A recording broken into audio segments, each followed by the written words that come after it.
The rain fell like judgment on the small farmhouse nestled at the edge of Shimizu village. Inside, Yua Tanaka pressed her sleeve against her bloodied lip, tasting copper and shame. Her husband's rage had spent itself, leaving him slumped in drunken sleep by the hearth. On the floor mat in the corner, her two daughters, Mei, 5 years old, and Sachi, barely 3 months, huddled together. The older one curled protectively around her infant sister, both silent with a wisdom beyond their years. Yua stared at the flickering oil lamp, its light catching the fresh bruises blooming on her arms. Takeo's words still rang in her ears. Useless woman. 2 daughters and not a single son. As if she had chosen this, as if the tiny souls who had found their way to her womb were disappointments rather than miracles. She touched her side where his foot had connected with particular fury. The same pain had been there for weeks now, a deep ache that refused to heal. Each night she prayed to the gods for strength, for her husband's heart to soften, for mercy that never seemed to come. A sudden banging on the door startled her from her thoughts. Takeo stirred but did not wake. It was well past midnight. Who would come calling in such weather at such an hour? Fear clutched at Yua's throat. Tax collectors. Bandits. Neither would bring anything but further misery. The banging came again, more insistent. Wiping her face with her sleeve, she rose unsteadily and made her way to the door, sliding it open just enough to peer outside. A tall figure stood in the darkness, rain streaming from the wide brim of a straw hat. The lantern light caught the gleam of a sword hilt at his side. A samurai. Yua's heart thundered in her chest. Samurai meant trouble for farmers like them, especially those behind on their tribute to Lord Matsuda, as they most certainly were. "Forgive me, my lord," she said, bowing deeply despite the pain it caused her. "My husband sleeps. If you would return tomorrow—" "I have no business with your husband," the samurai interrupted, his voice low and measured. "I seek shelter from the storm, nothing more." Yua hesitated. To refuse a samurai was unthinkable, yet to allow this armed stranger into her home while her children slept, vulnerable, seemed equally impossible. As if sensing her dilemma, the samurai tilted his face upward, allowing her to see him clearly for the first time. He was older than she had initially thought, perhaps 40, with a face carved by weather and war. A long scar ran from his temple to his jaw, stark against his rain-slicked skin. Yet it was his eyes that caught her attention, dark and deep, carrying a weariness that seemed to mirror her own. "You have nothing to fear from me," he said more gently now. "I am simply a traveler caught in the rain." Something in his tone, a calm certainty devoid of the arrogance she associated with his class, made her decision. Yua stepped back, opening the door wider. "Please enter, my lord. Our home is humble, but you are welcome to what little we have." The samurai ducked through the doorway, removing his sodden hat and leaving his straw sandals by the entrance. Water pooled beneath him as he stood awkwardly in the small main room, seeming too large for the space, too out of place among their meager possessions. "My name is Hideki Saito," he said, bowing slightly, a courtesy she had not expected from one of his station. "I am Yua Tanaka," she replied, returning the bow despite her injuries protesting. "And that is my husband, Takeo." She gestured to the still slumbering form by the hearth. The samurai's eyes took in the scene. The unconscious man, the empty sake bottles, Yua's bruised face. The children huddled in the corner. His expression remained neutral, but something shifted in his posture, a subtle tensing she couldn't quite interpret. "Your children?" he asked, his voice carefully controlled. "Yes, my lord." "My daughters, Mei and Sachi." At that moment, little Mei raised her head, her eyes wide with fear at the presence of the stranger. Sachi, disturbed by her sister's movement, began to whimper. "Hush now," Yua whispered, moving quickly to them. She gathered Sachi into her arms, wincing at the pain in her side, and stroked Mei's hair reassuringly. "This lord seeks only shelter from the rain. Go back to sleep." The samurai watched this exchange, his face unreadable.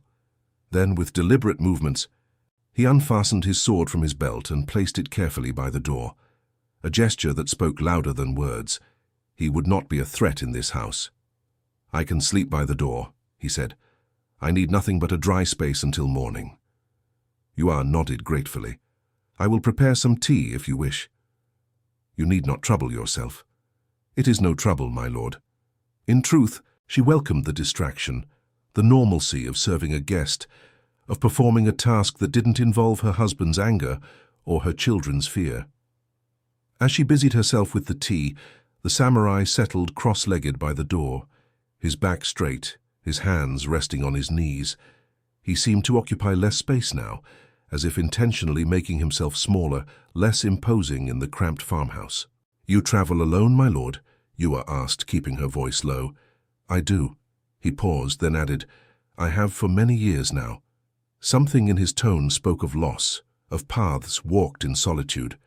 Yua recognized it, because she had felt the same loneliness, even with a husband sleeping beside her each night. She brought him the steaming cup, kneeling to place it before him with both hands, as proper etiquette demanded. As she did so, her sleeve fell back, revealing the purple-black bruises that circled her wrist like a macabre bracelet. The samurai's eyes flickered to the marks, then to her face, which she knew bore similar evidence of Takeo's displeasure. For a moment, something dangerous flashed in his expression. A cold anger quickly mastered. He accepted the tea with a nod of thanks. "How long?" he asked simply. Yua withdrew her hand quickly, tugging her sleeve back into place. "My lord? How long has your husband been expressing his disappointment in such a manner?" She looked away, shame burning her cheeks. A woman's troubles were her own to bear. To speak of them to an outsider, particularly one of the warrior class, was unthinkable, and yet something in the samurai's direct gaze made lies feel impossible. "Since Sachi was born," she admitted softly, "Takeo had hoped. We had both hoped for a son this time." The samurai's eyes moved to the sleeping children, then back to her face. "And for this, the natural order of life, the god's own decision, he punishes you. If you're enjoying this tale of unexpected compassion amid harsh realities, please consider sharing it with others who appreciate stories where honor reveals itself in unexpected ways." When Yua didn't answer, he sipped his tea in silence for a moment, then spoke again. "I had a wife once. She gave me 2 sons. Yua looked up, surprised by this personal revelation. Samurai rarely spoke of their private lives to commoners. "They must bring you great pride, my lord." A shadow passed over his features. They did, as did she. His use of the past tense hung in the air between them. They were taken by fever 5 summers ago, all 3 within a fortnight of each other. "The god's mercy upon them," Yua murmured, the customary response to news of death. If it was mercy to take them and leave me, then the gods have a strange definition of the word. There was no bitterness in his tone, only a vast, echoing hollowness. An understanding passed between them then, 2 souls acquainted with grief, with the weight of continuing when joy had been stripped away. Ayusa found herself speaking words she had never dared voice aloud. "Sometimes I wonder if I am being punished," she whispered, "if some failing in me is why the gods have not blessed our house with sons." The samurai's response was immediate and firm. "A daughter is no less a blessing than a son. Only small minds believe otherwise." From the sleeping mat, Takeo stirred, mumbling incoherently before settling back into his drunken slumber. Yua tensed instinctively, her body preparing for the threat that his waking would bring. The samurai noticed. "Does he strike the children as well?" She shook her head quickly. "No, my lord. Never. He ignores them mostly. It is as if they are not truly his in his mind." The truth of this statement had long pained her, how her husband could look at May's small, perfect face and see only disappointment, not the miracle she was. "And if the next child is also a daughter?" the samurai asked quietly. Yua's hand moved unconsciously to her side, where the deepening pain had taken residence weeks ago. "There will be no next child," she said, the words catching in her throat. "The midwife says the last birth damaged something inside me. I cannot. I will bear no more children." "Does he know this?" She shook her head, fear flashing across her features. "I dare not tell him." "He would." She couldn't finish the thought.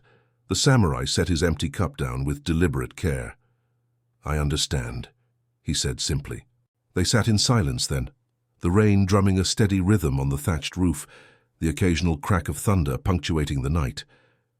Yua should have been terrified, a strange man in her home, her husband incapacitated, her children vulnerable. Yet somehow, she felt safer than she had in months. "You should rest," the samurai said finally. "I will keep watch. My lord is kind, but unnecessary. My husband will sleep until morning now." Nevertheless. Something in his tone suggested it was not a suggestion, but a decision already made. Too tired to argue, Yua nodded and moved to the sleeping mat where her daughters lay. She curled around them, one arm protectively encircling both small bodies, and allowed exhaustion to claim her. She dreamed of open roads and distant mountains, of burdens set down and never picked up again.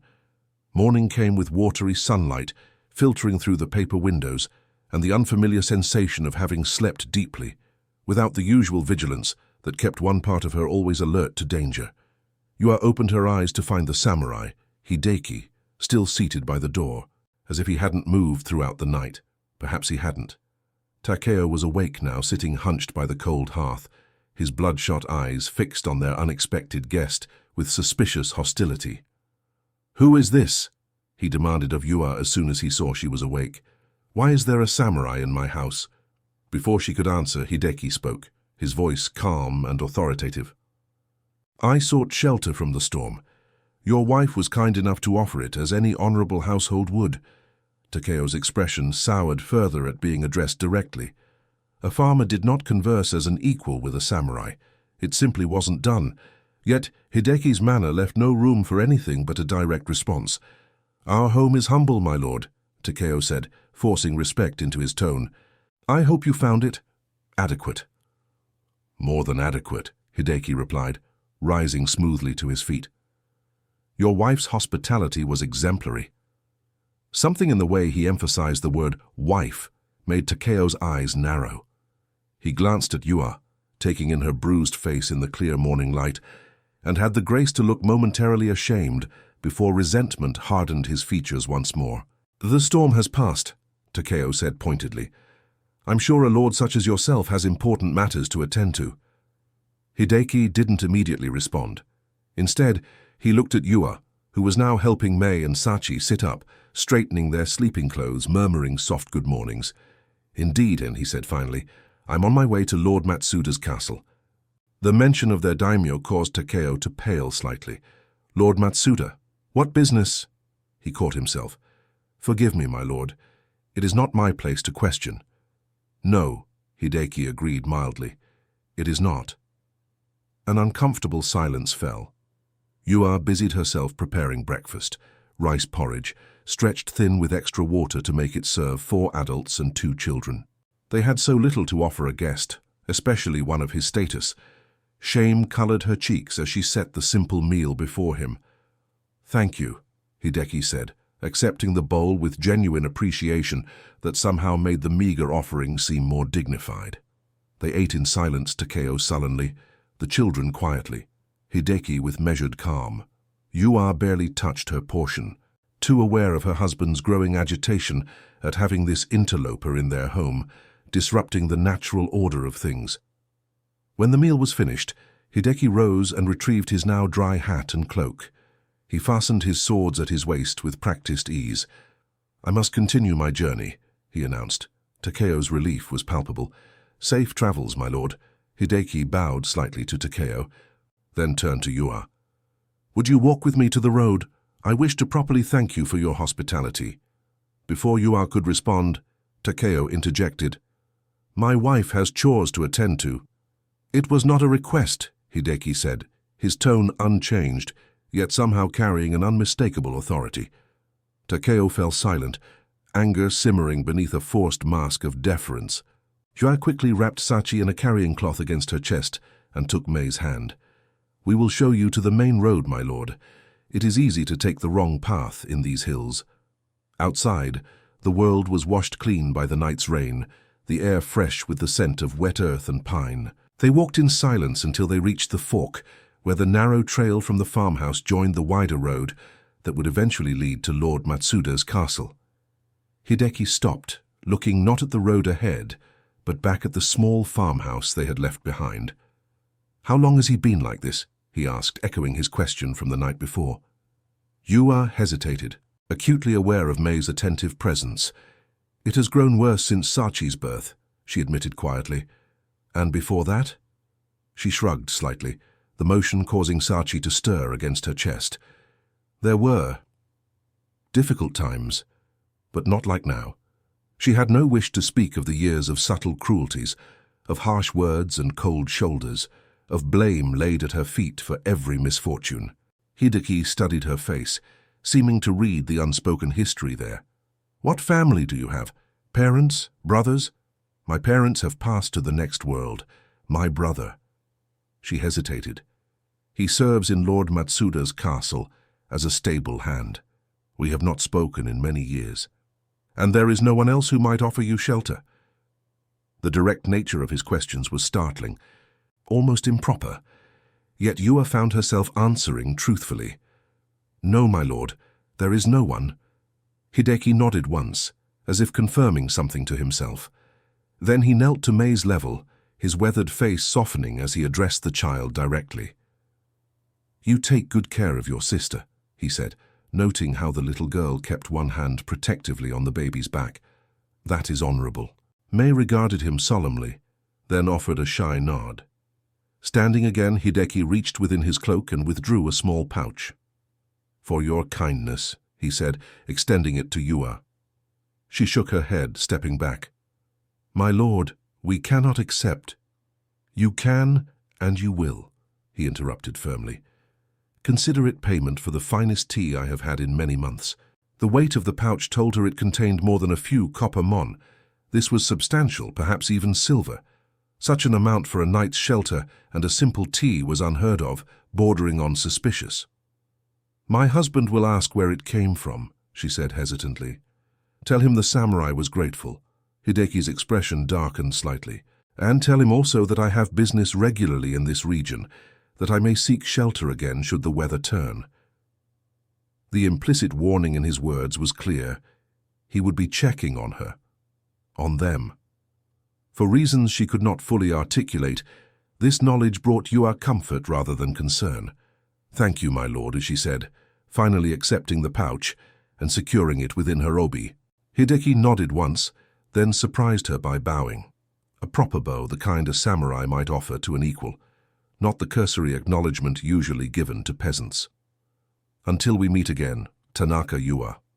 With that, he turned and continued down the road, his tall figure soon disappearing around a bend in the path. Mei tugged at her mother's sleeve. "Is the samurai lord coming back, Mama?"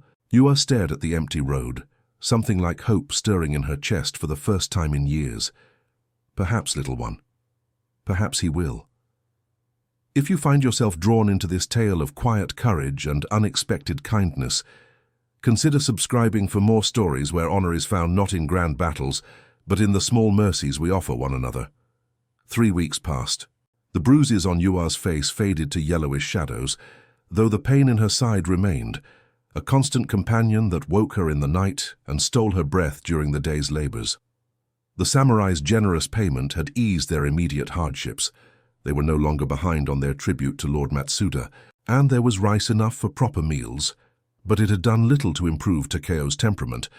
If anything, the memory of the samurai's presence, of the silent judgment in his eyes, seemed to fuel Takeo's resentment.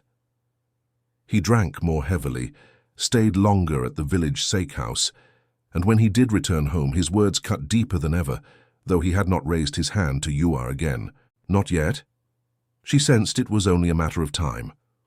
On market day, Yua took the girls to the village, as much to escape the oppressive atmosphere of the farmhouse as to purchase necessities. Mei skipped alongside her, chattering about dragonflies and frogs, while Sachi dozed contentedly in her carrying cloth. These small joys, her daughter's happiness, the warmth of the autumn sun on her face, the simple freedom of walking the road without fear, were treasures Yua hoarded carefully against darker times. The village was unusually busy, the narrow street between market stalls crowded with farmers and merchants, travelers and local craftsmen. News traveled among them like currency, whispers of bandits in the eastern provinces, of increased taxes in the west, so of Lord Matsuda's preparations for winter. Yua kept to herself, focusing on her errands, salt for preserving, thread for mending, a small sweet cake split 3 ways as a rare treat for herself and the girls. She was selecting a few dried herbs from an old woman's stall when a hush fell over the nearby crowd.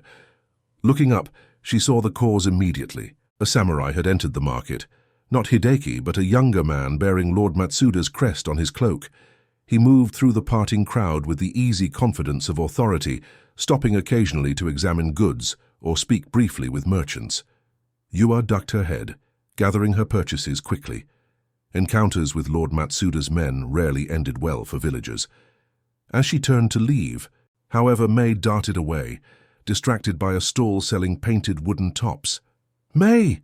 Yua called, panic rising in her throat as her daughter disappeared into the crowd in the same direction the samurai was heading. Shifting Sachi more securely against her chest, Yua pushed through the press of bodies, apologizing as she bumped shoulders and stepped on toes in her haste. When she finally caught sight of May again, her heart nearly stopped. The little girl stood directly in the samurai's path, her face upturned in innocent curiosity at this imposing figure in his fine clothes and 2 swords. The samurai had paused, looking down at the child with an expression Yua couldn't read from a distance. "May!" she called again, pushing forward desperately. Both May and the samurai looked up at her approach. Relief flooded through Yua as she reached her daughter, placing a protective hand on her shoulder. "Forgive us, my lord," she said breathlessly, bowing as deeply as she could with Sachi bound to her chest. "My daughter meant no disrespect." The samurai regarded her with cool assessment. He was younger than Hideki by at least a decade, his face unlined, his posture rigid with the self-importance of youth and rank. "The child was asking about my sword," he said, his tone neutral. "She has an interest in warriors, it seems." Yua tightened her grip on May's shoulder, fear coursing through her. Such curiosity could be interpreted as impertinence, and impertinence from peasants was not tolerated. "She is young and doesn't understand proper behavior," Yua said quickly. "I beg your forgiveness." The samurai's gaze shifted from May to Sachi, then back to Yua's face. Something in his expression changed subtly. "2 daughters?" he asked. "Yes, my lord." "And your husband?" The question was inappropriate, almost intimate. Yua hesitated, uncertain why this stranger would inquire about her family. "He tends our farm, my lord." The samurai studied her face a moment longer, then reached within his cloak to withdraw a small scroll sealed with wax. "You are Tanaka Yua?" Shock rendered her momentarily speechless. How did this man know her name? "Yes, my lord." He extended the scroll toward her. "This is for you." Confused, Yua accepted the message with trembling hands. "I don't understand. I was instructed to deliver it by Saito Hideki-sama." The younger samurai's tone had shifted, displaying a respect that suggested Hideki was not merely a ronin, a masterless samurai, as she had assumed. "You know Lord Saito?" she asked, her mind struggling to make sense of this development. A flicker of something, amusement perhaps, crossed the young samurai's features. "All who serve Lord Matsuda know him. He is our master's most trusted advisor." The revelation struck Yua like a physical blow. Hideki, the man who had slept on her floor, drunk her tea, spoken to her as if she mattered, was no wandering ronin but a high-ranking official in Lord Matsuda's court. It seemed impossible. "Thank you, my lord," she managed, bowing again. The samurai nodded once, then continued on his way, the crowd parting before him once more. Yua stood frozen in the middle of the market, the sealed scroll burning in her hand like a coal. "Mama?" May tugged at her sleeve. "What does it say?" "I don't know," Yua murmured, tucking the message safely away. "We will look at it at home." But home was the last place she wanted to read whatever message Hideki had sent. If Takeo discovered she had received a private communication from a samurai, especially one of Hideki's rank, his jealousy and rage would know no bounds. Instead, she led the girls to a quiet spot near the village shrine, a small stone bench beneath a maple tree whose leaves had just begun to turn crimson. After settling May with a stick to draw patterns in the dirt and adjusting Sachi to nurse discreetly, Yua finally withdrew the scroll. The wax seal bore a simple crest, a pine tree against a full moon, the same design she had noticed on Hideki's sword hilt. With careful fingers, she broke the seal and unrolled the message. The calligraphy was elegant but straightforward, much like the man himself. Tanaka Yua. I write with news that may interest you. Your brother, Hiroki, serves in Lord Matsuda's stables, as you said. I have spoken with him regarding your situation. He was unaware of your circumstances and expresses deep regret for the years of estrangement. He has secured permission to house you and your daughters in the servants' quarters of the castle, where you would be employed in the kitchens. The position provides food, shelter, and modest payment. Your children would be safe. If this arrangement appeals to you, I will come to your home 3 days hence to escort you to the castle. If you choose to decline, I understand and will not trouble you further. Regardless of your decision, know that your kindness to a stranger on a rainy night is not forgotten. Saito Hideki. Yua read the message twice, then a third time, her hands shaking so badly that the paper rustled like autumn leaves. A position in Lord Matsuda's castle, safety for her daughters, a way out, and her brother, Hiroki, whom she had not seen since their parents' funeral 8 years ago, who had left for the castle without a backward glance while she married Takeo and settled into village life. He had agreed to this. After all this time, hope and doubt warred within her. The opportunity was almost too perfect, too providential to be real, and yet the scroll in her hands was tangible proof of its possibility. But Takeo, how could she tell her husband she intended to leave? He would never permit it. A wife belonged with her husband. This was the natural order of things, the way it had always been. For her to leave, to take his daughters away, would bring shame upon him that the village would never let him forget. She thought of his hands on her throat the night Sachi was born, how he had nearly squeezed the life from her in his disappointed rage before coming to his senses. She thought of May's silent tears as she listened to her father's drunken tirades. She thought of the pain in her side that the midwife had warned might eventually kill her if left untreated. 3 days. She had 3 days to decide if she would forsake everything she had been taught about a woman's duty, a wife's place, a mother's sacrifice. 3 days to choose between the familiar pain of the life she knew and the terrifying uncertainty of a chance at something better. That night, after Takeo had fallen into his usual drunken slumber and the girls were asleep, Yua silently gathered what few possessions she would take if she left: a small wooden comb that had been her mother's, the girls' extra clothing, a knife hidden beneath the floorboards that she had kept for protection in her darkest moments. Not much to show for nearly 30 years of life. The next morning, she went about her chores with a strange detachment, as if already half departed from this place. She swept the packed earth floor, tended the small vegetable garden, mended Takeo's work clothes, all while a separate part of her mind calculated and planned. How much food could she carry? Which path to the castle would be safest? What would she tell the girls? Takeo noticed nothing unusual, too absorbed in his own grievances and labor to observe the subtle change in his wife's demeanor. May, however, watched her mother with curious eyes, sensing something shifting beneath the surface of their daily routine. "Are we going somewhere, Mama?" she asked that afternoon as Yua folded their clean clothes with particular care. Yua's hands stilled. Children saw more than adults gave them credit for. "Why do you ask that, little one?" May shrugged, her small face serious. "You're looking at everything like you're saying goodbye." Out of the mouths of children, Yua thought, both amazed and disquieted by her daughter's perception. "Would you like to go somewhere else?" she asked carefully. May considered this, her brow furrowing in concentration. Would Papa come too? The innocent question carried the weight of mountains. Yua sat beside her daughter, drawing her close. "Sometimes, May, families change. Sometimes people who once lived together must live apart.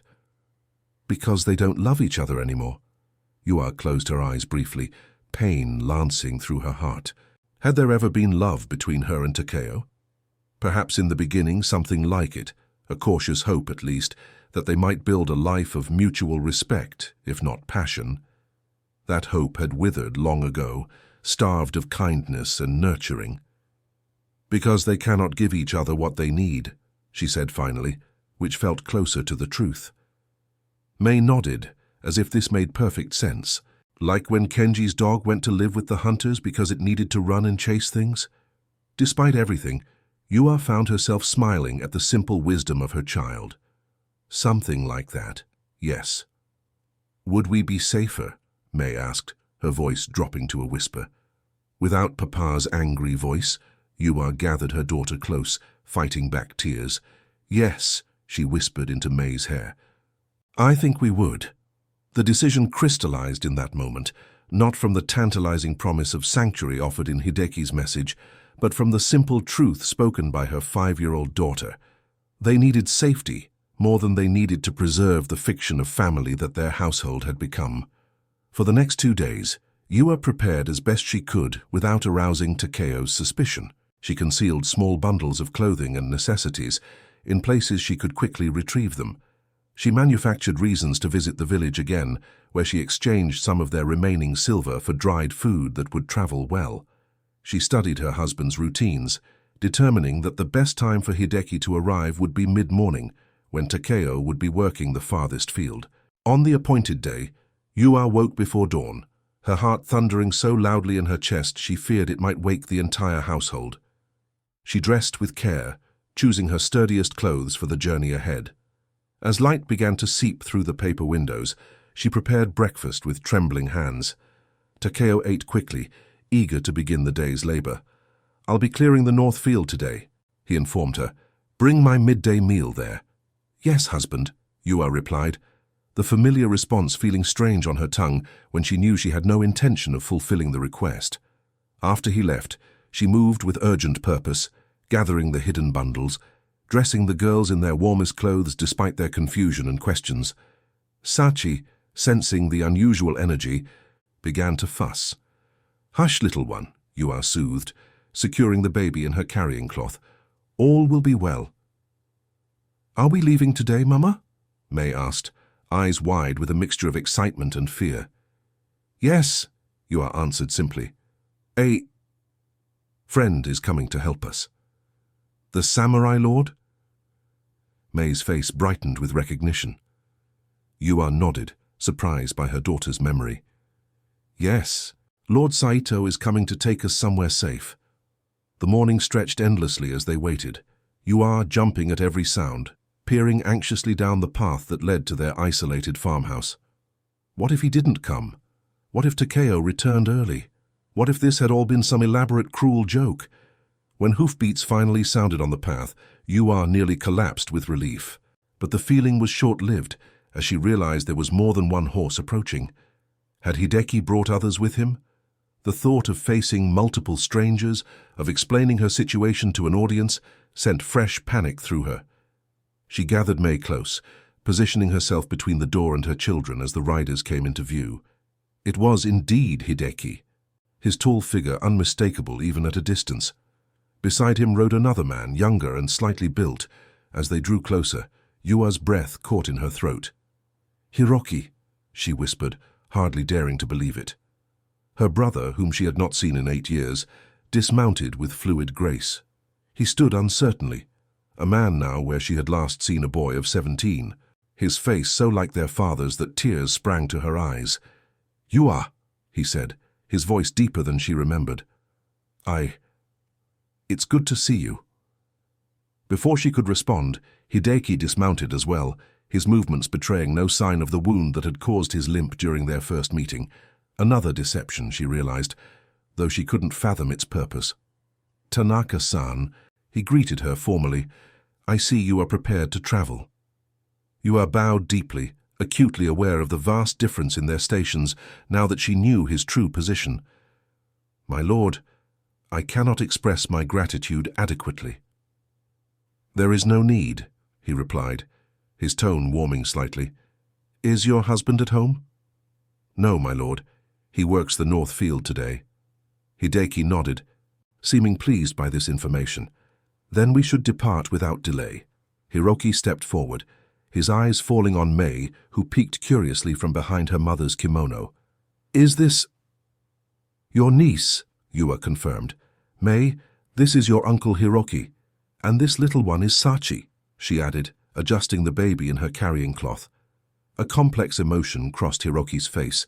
Regret, perhaps for the years he had missed, or pain at seeing his sister's children for the first time under such circumstances.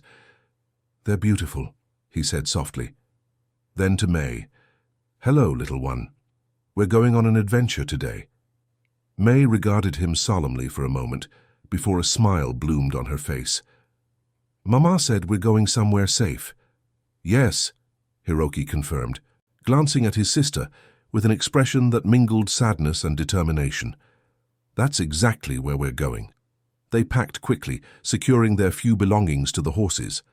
Since both mounts were needed to carry the adults and their gear, Mei would ride with her uncle while Yua carried Sachi as before. As they prepared to depart, Yuas cast one last glance at the small farmhouse that had been her home for 6 years. Despite the pain she had endured within its walls, a strange reluctance seized her, the natural human resistance to leaving the familiar, no matter how uncomfortable, for the unknown. Are you certain of this course? Hideki asked quietly, observing her hesitation. Yua thought of Takeo's rage, of Mei's fear, of the midwife's warning about the injury that would likely kill her if she remained. She thought of the life that stretched before her daughters if they stayed, a life of walking on eggshells, of diminished expectations, of learning that a woman's worth was measured only by the sons she produced. Yes, she said firmly, I am certain. If this tale of a woman finding the courage to seek a better life for her daughters has touched your heart, I hope you'll join us for more stories that celebrate the quiet heroism of ordinary people facing extraordinary choices. They had traveled perhaps 2 hours when they heard it, the distant thunder of hooves approaching from behind at a hard gallop. Takeo, Yua breathed, her face paling. He must have returned to the house early. Hideki's expression hardened. Hiroki, take the women into the forest. There's a small clearing beyond that ridge. Wait for me there. My lord, Yua protested. Please, no bloodshed. Go now, Hideki interrupted firmly. I will handle this. Hiroki didn't argue, immediately steering his horse toward the tree line, Mei clutching fearfully to his waist. Yua had no choice but to follow, throwing one last glance over her shoulder to see Hideki positioning his mount in the middle of the road, waiting calmly for the approaching rider. The forest closed around them, branches snatching at their clothing, as Hiroki led them deeper into the shadows. Sachi, disturbed by the rough passage, began to cry against Yua's chest. Hush, little one, she murmured desperately. We must be quiet now. They reached the clearing Hideki had mentioned, a small grassy space surrounded by ancient pines. Hiroki helped Yua dismount, then lifted Mei down from the horse. What will happen? Mei asked, her voice small. Will Papa be angry? Yua and Hiroki exchanged glances over the child's head. Lord Saito will explain things to your father, Hiroki said carefully. He is very good at explaining things. They waited in tense silence, straining to hear any sounds of confrontation from the road. Yua paced the small clearing, rocking Sachi against her shoulder, her mind racing with terrible possibilities. What if Takeo attacked Hideki? What if Hideki, with his samurai training and authority, killed her husband? What if... A branch snapped at the edge of the clearing. All 3 of them jumped, turning toward the sound. Hideki emerged from the trees, his expression calm, his clothing unmarked. It's done, he said simply. Takeo? Yua asked, afraid of the answer. Alive, Hideki assured her, noting her concern, and persuaded to accept the situation. Relief washed through Yua, though she wondered exactly what form this persuasion had taken. He let us go? Just like that? A small grim smile touched Hideki's lips. I explained that you were now under Lord Matsuda's protection, and that any attempt to reclaim you would be considered an act against the province itself. His eyes held hers. He will not trouble you again. Something in his tone conveyed absolute certainty. Whether through intimidation, authority, or some combination of both, Hideki had secured their freedom from Takeo permanently. "Thank you, my lord," Yua said, bowing deeply despite the weight of Sachi in her arms. "We should continue," Hideki replied, already turning back toward the horses. "I would prefer to reach the castle before nightfall." The remainder of the journey passed without incident, though Yua's mind continued to circle back to the confrontation on the road. What exactly had Hideki said to Takeo? How had her husband reacted to the discovery of her brother's involvement, of the high-ranking samurai's interest in his family's welfare? These questions remained unanswered as they traveled through forest paths and farmers' tracks, avoiding main roads where they might be seen. By late afternoon, they emerged from the trees to see Lord Matsuda's castle rising before them on a distant hill, its stone walls and tiled roofs impressive even from afar. Yua had never ventured this close to the provincial seat of power. The sight of it, knowing this would be her new home, sent a shiver of both anticipation and trepidation through her. "It's big, Mama," May whispered, awestruck by the imposing structure. "Yes, it is," Yua agreed, "and we'll be living there now." "With Uncle Hiroki?" "Yes, though we may not see him every day. He has his duties and we will have ours." Hiroki glanced back at them, having overheard. "I'll visit whenever I can," he promised, "and show you the horses." May's face brightened at this prospect. She had already formed an attachment to her newly discovered uncle during their journey, peppering him with questions about castle life and the horses he tended. As they approached the main gate, Yua grew increasingly conscious of her appearance, dusty from travel, humble in dress, clearly a farmer's wife rather than someone who belonged in a lord's castle. She straightened as best she could with Sachi bound to her chest, wanting to present a dignified image despite her circumstances. Guards at the gate straightened to attention at the sight of Hideki, bowing respectfully as he approached. His status was immediately apparent in their deference, confirming what Yua had only begun to understand, that this man who had slept on her floor and drunk her simple tea was indeed someone of significant power within the province. "Welcome back, Lord Saito," the senior guard greeted him formally. "Thank you, Takashi," Hideki replied. "These are our new kitchen assistant and her children. Please send word to Fumiko to prepare quarters for them." "Yes, my lord." The guard bowed again, then dispatched a younger soldier to deliver the message. They entered the castle complex, passing through a series of courtyards and gates that led ever deeper into the sprawling structure. Servants and samurai of lower rank moved aside as they passed, bowing to Hideki while casting curious glances at Yua and the children.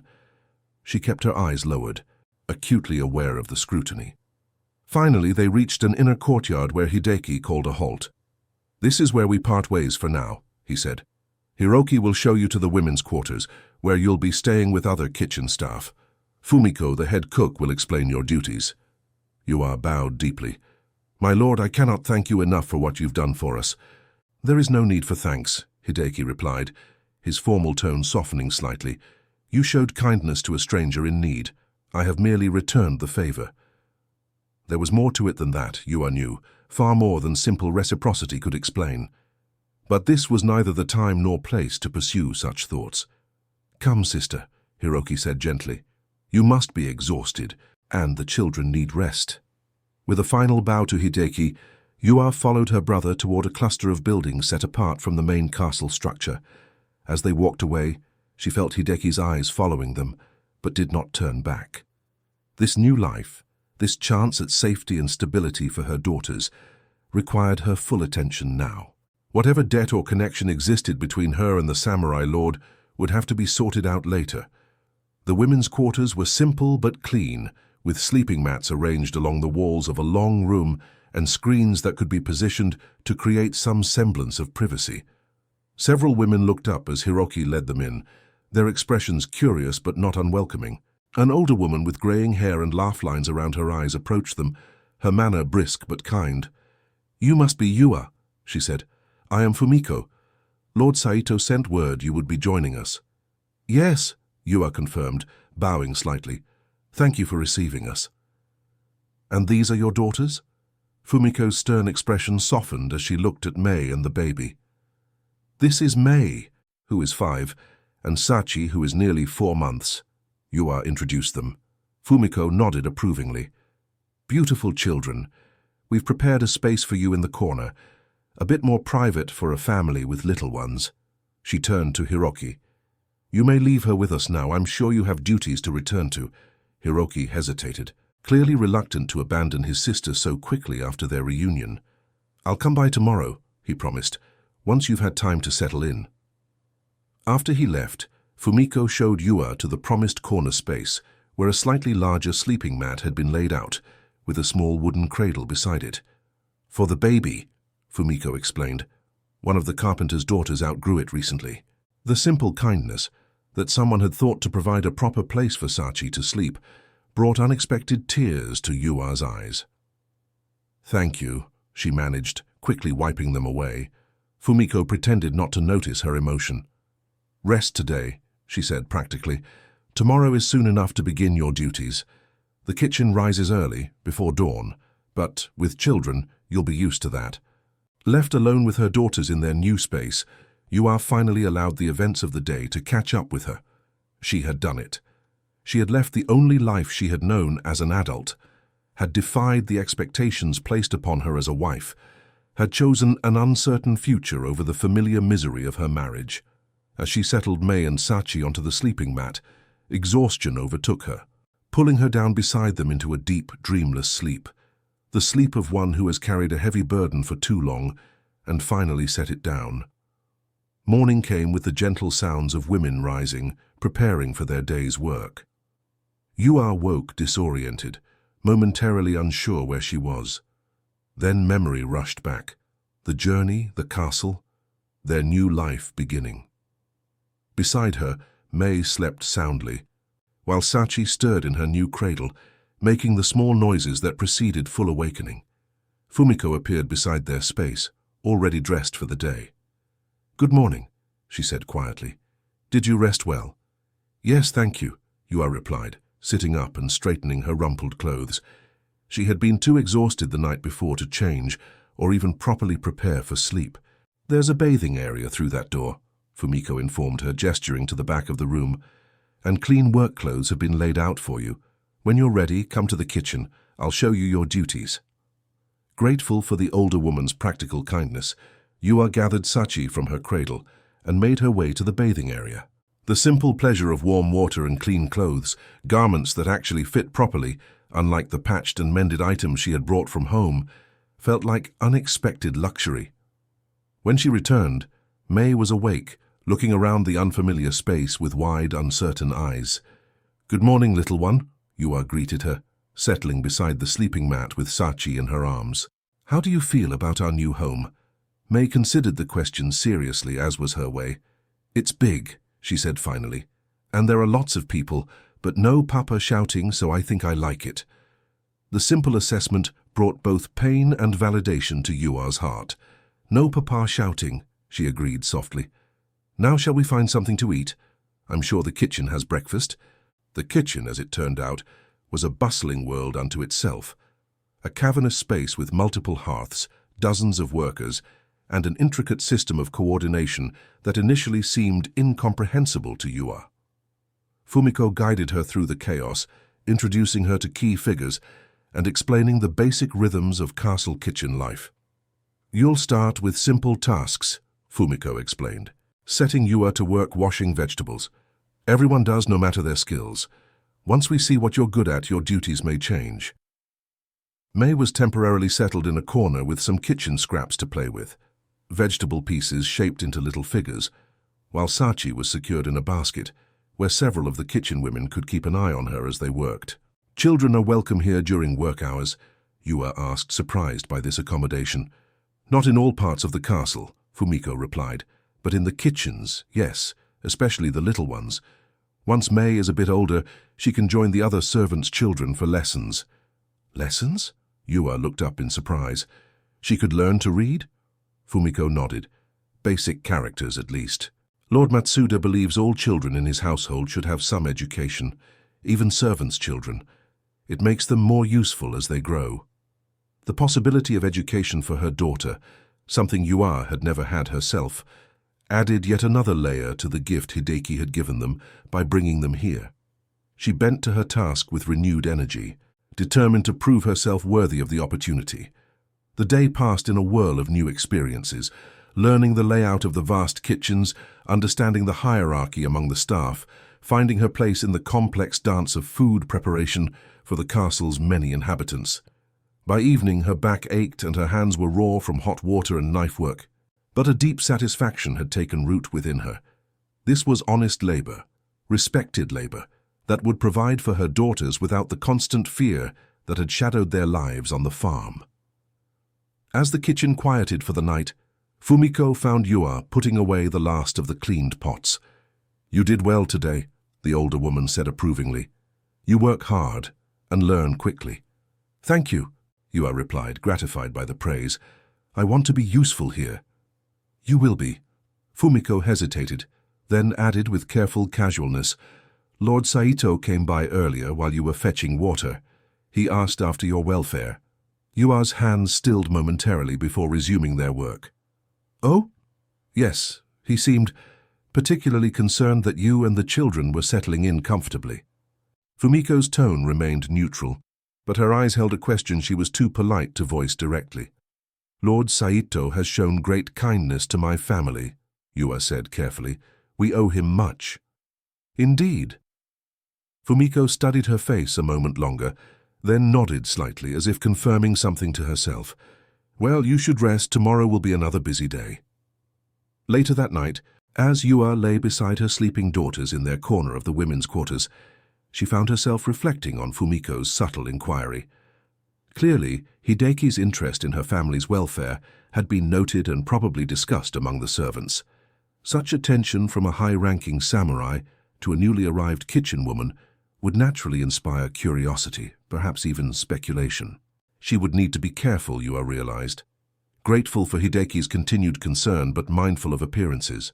Her position here was too new, too valuable to risk through any hint of impropriety, however unfounded. With that practical thought firmly in mind, she allowed sleep to claim her. The soft breathing of her daughters beside her, a constant reminder of why she had taken this leap into the unknown, and why she must make it succeed, regardless of the challenges ahead. Days turned into weeks as Yua and her daughters settled into castle life. The initial strangeness gave way to routine, and the uncertain guests became recognized members of the community. Yua's diligence in the kitchens earned her increasing responsibility, while Mei thrived in lessons with the other servants' children, proudly demonstrating her newly learned characters each evening. Hiroki became a regular presence in their lives, visiting the kitchens when his duties allowed, sometimes taking Mei for walks around the castle grounds or telling her stories of the great horses in his care. The bond forming between uncle and niece brought Yua particular joy, healing some of the pain of those years of separation. As for Hideki, Yua saw him rarely in those early weeks. Occasionally she would glimpse him crossing a courtyard with other samurai or entering Lord Matsuda's chambers for counsel. Once or twice, their eyes met briefly across a crowded space, and he would acknowledge her with a slight nod, a gesture small enough to avoid notice by others, yet significant enough to remind her of the unusual connection they shared. The first real conversation they had since her arrival came unexpectedly, nearly a month after she had come to the castle. Yua had been sent to deliver a medicinal broth to one of the elderly retainers who served as an advisor to Lord Matsuda, a man too old and frail to come to the main hall for meals, but too respected to be served by ordinary messengers.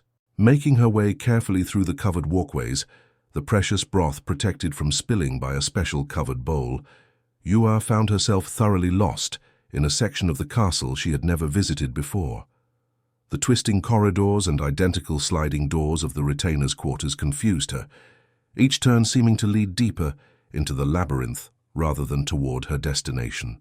After several minutes of increasingly anxious searching, she rounded a corner and nearly collided with a figure coming from the opposite direction. "Forgive me," she began automatically, then stopped as she recognized Hideki. He seemed equally surprised by the encounter. "Tanaka-san, what brings you to this part of the castle?" "I'm delivering broth to Advisor Yamada," she explained, gesturing to the covered bowl. "But I fear I've lost my way." Understanding replaced surprise in Hideki's expression. The retainer's quarters can be confusing to navigate, he acknowledged. Advisor Yamada's rooms are in the eastern wing, not here in the west. Dismay washed over Yua. The broth would cool if she didn't find her way soon, rendering her errand a failure and potentially reflecting poorly on the kitchen staff. I can direct you, Hideki offered, noting her concern. Or better yet, accompany you there, as I'm headed in that direction myself. Propriety suggested she should decline and find her own way, but practicality won out. Thank you, my lord, I would appreciate guidance. They walked side by side through the quiet corridors, Hideki subtly adjusting his longer stride to match hers. Despite the awkwardness of their last encounter, a comfortable silence settled between them, broken only by occasional directions as they navigated the complex layout. How are your daughters adapting to Castle Winter? Hideki asked, as they turned down yet another identical hallway. Well enough, Yua replied, grateful for the neutral topic. May misses playing outdoors, but she has her lessons to keep her occupied, and Sachi is attempting to crawl now, which provides ample entertainment for everyone in the women's quarters. A small smile touched Hideki's lips. Children bring life to even the coldest season. They do, Yua agreed. Though sometimes I wish they brought a little less life to the small hours of the night. Sachi still wakes twice before dawn. The casual comment, the kind of ordinary parental observation she might have shared with Fumiko or another mother, escaped before she considered its appropriateness in conversation with a high-ranking samurai, but Hideki seemed to take no offense at the informal tone. My son was the same, he said, the memory bringing both warmth and shadow to his expression. He would wake precisely at the hour of the ox, every night without fail, as if he had an internal timekeeper. It was the most personal detail he had shared about his lost family since their conversation months earlier. Yua treasured it as one might a rare glimpse of a snow-capped mountain normally hidden by clouds. Children keep their own time, she responded softly, independent of castle bells and official schedules. Much to the exhaustion of their parents, Hideki added, with a hint of humor that further humanized him beyond his formal role. They had reached a junction where the corridor branched in 3 directions, each seemingly identical to Yua's untrained eye. Advisor Yamada's quarters are down the left passage, 3rd door on the right, Hideki instructed. I would accompany you further, but I'm expected elsewhere. You've been most helpful, my lord, Yua assured him. I can find my way from here. Hideki nodded, then hesitated briefly before speaking again. How are you finding castle life, Tanaka-san? Is it what you expected? The question seemed genuinely interested in her experience, rather than merely polite. It's better than I dared hope, she admitted. The work is hard but satisfying, and knowing my daughters are safe. She paused. I cannot express what that means. You need not try, he said quietly. I see it in your face of the peace that comes when one's children are secure. The personal nature of this observation, that he had noticed such a detail about her, sent a small flutter through Yua's chest. Yes, she agreed simply. That's exactly it. Hideki seemed about to say more when the sound of approaching footsteps interrupted them. His expression shifted subtly, becoming more formal. I should not keep you from your duties, he said. The advisor will be waiting for his broth. Of course, my lord. Thank you again for your guidance. With a final nod, Hideki continued down the center passage, his tall figure soon disappearing around a bend in the corridor. Yua watched him go, aware of a curious lightness in her chest, despite the weight of the broth bowl in her hands. Their brief encounters, constrained by circumstances and social expectations, nevertheless left her feeling more truly seen than any other interactions in her daily life. It was as if Hideki recognized and responded to the woman she was becoming in this new phase of her life, rather than the role she temporarily occupied. Winter deepened, days growing shorter, as snow piled ever higher against the castle walls. Inside, life adjusted to the rhythm of the season. Work conducted by lantern light during the brief daylight hours, evenings spent in shared activities that strengthened the bonds among those sheltering together from the bitter cold. The Winter Solstice Festival arrived, transforming the castle with lanterns and special ceremonies. For the first time, Yua and her daughters experienced the celebration from within, not just hearing tales of it from travelers passing through their village. May was entranced by the lantern procession, her face illuminated by wonder, as she watched the ceremony from a vantage point near the Western Garden Bridge, a location Hideki had subtly suggested to Yua during one of their brief encounters. The spot afforded not just a beautiful view of the floating lanterns on the half-frozen pond, but also a glimpse of Lord Matsuda himself, as he and his entourage, including Hideki, crossed the bridge during their ceremonial rounds. The significance of this small kindness, ensuring that May could witness the full splendor of castle ceremony despite her humble station, was not lost on Yua.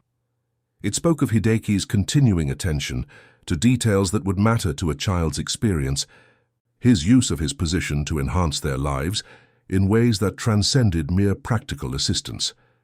As winter slowly yielded to early spring, Yua found her place in the castle hierarchy becoming more secure. The kitchen master had noted her skill with delicate preparations and increasingly assigned her to special dishes that required a steady hand and artistic eye. Fellow servants sought her company during rare moments of leisure, and even higher-ranking staff acknowledged her with respectful nods when their paths crossed. Her daughters, too, were flourishing. May's progress in her lessons amazed her teachers, while Sachi, now crawling determinedly and pulling herself upright, charmed everyone with her sunny disposition and fearless curiosity. This growing sense of belonging, of creating a life rather than merely surviving one, brought Yua a contentment she had never expected to find after fleeing her marriage. Yes, the work was hard and the hours long, but each day ended with the knowledge that her children were safe, fed, and surrounded by people who saw them as individuals rather than disappointments. And if, in quiet moments before sleep claimed her, Yua sometimes found herself thinking of a certain samurai, of the rare warmth in his eyes when he spoke of his lost children, of his unexpected kindness to her daughters, of the way he alone seemed to see beyond her station to the woman beneath. Well, such thoughts were harmless enough, she told herself, so long as they remained private. Spring arrived in a flurry of activity as the castle prepared to host important visitors, potential brides for Lord Matsuda, according to kitchen gossip. Cherry blossoms transformed the grounds into clouds of pale pink, their delicate beauty drawing everyone outside during brief breaks in their duties. It was during one such moment of appreciation, as Yua paused in a courtyard to admire the blossoms drifting on the morning breeze, that she encountered Hideki again. He approached from a side path, apparently returning from the practice grounds, given the training clothes he wore beneath his outer robe. "Tanaka-san," he greeted her, stopping at a respectful distance. "The first cherry blossoms suit the castle, do they not?" "They do, my lord," she agreed, bowing slightly. "May has been asking daily when we might see them. She remembers your suggestion about the eastern orchard." A pleased expression crossed Hideki's features. "She has a good memory. The eastern orchard is at its peak now, the early blooming variety. You should take her there soon before the petals fall." "I will, if duties allow," Yua promised. "Though with the visitors' arrival, the kitchens are especially busy." "Ah, yes, the potential brides." Something like resignation colored his tone. "A necessary process, though one that creates much additional work for the castle staff." Yua smiled slightly. "The kitchen master says a castle without occasional chaos is a castle without life." "Wise words," Hideki acknowledged, his own lips curving in response. He studied her face for a moment, something shifting in his expression. "You look well, Tanaka-san. Castle life agrees with you." The personal nature of the observation caught Yua by surprise, though the sentiment itself pleased her more than she cared to admit. "It has been a good change," she said simply. "For all of us. I am glad to hear it." Hideki's voice carried a warmth that transcended mere politeness. "Your brother speaks of you and the children often. He is grateful for the chance to know his nieces." "As am I," Yua replied. "Hiroki has been a wonderful uncle to them. May adores her visits to the stables." A comfortable silence fell between them, not the awkward pause of strangers with nothing to say, but the quiet understanding of two people who recognized something in each other beyond words. The moment was broken by the sound of the castle bell marking the hour. Yua straightened, suddenly aware of how long she had been away from her duties. "I should return to the kitchens," she said, reluctance coloring her tone despite her best efforts. "Of course." Hideki inclined his head slightly. "Perhaps I will see you and the children in the eastern orchard, should my own duties allow." The suggestion, casual yet specific, lingered in Yua's mind as she returned to the kitchen. Was it merely polite conversation, or an intentional hint that he hoped to see them again in less constrained circumstances? And if the latter, what did that signify? Such questions had no simple answers, especially given the vast difference in their stations.